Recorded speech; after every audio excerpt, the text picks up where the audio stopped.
situation. But hopefully, things are moving forward. Great work, Jill. And of course, the last thing people in flood-prone areas want to hear is that their houses should not have been built there in the first place. That's right, but it is the first thing you need to hear if you're buying a house. Well, Jill's rounded up some expert advice that might save you some serious grief.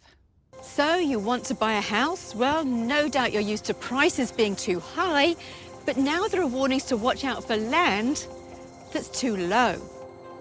This climate expert warns the recent storms will rock our already shaky property market even more.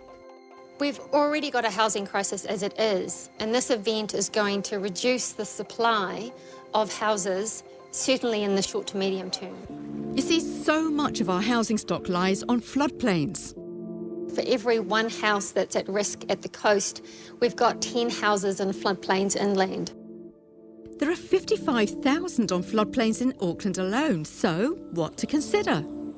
Historically, we've looked at things like weather tightness and asbestos issues, but of course now we're going to want to know if there's been some water ingress or flooding on the land. You can find that out by getting a LIM report from the council. Make sure it's fully up to date and make sure you read it, because that will tell you Where the storm drains are located. It will also show overland flow path areas. Having a building report and a building inspector on site is also really important. Visit the property during a downpour so you can see and track where the water is running.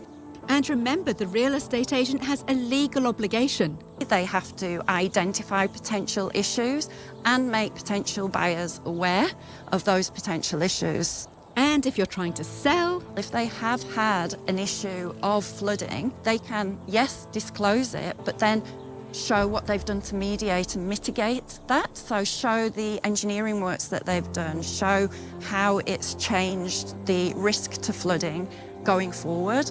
because the risk is very real. We've had a couple of billion-dollar events in the last month. We should expect to continue to see them at least once a year. It needs to be on top of purchasers' minds. It's certainly something that we'll be advising more rigorously on going forward. There's some big conversations coming up in the next wee while.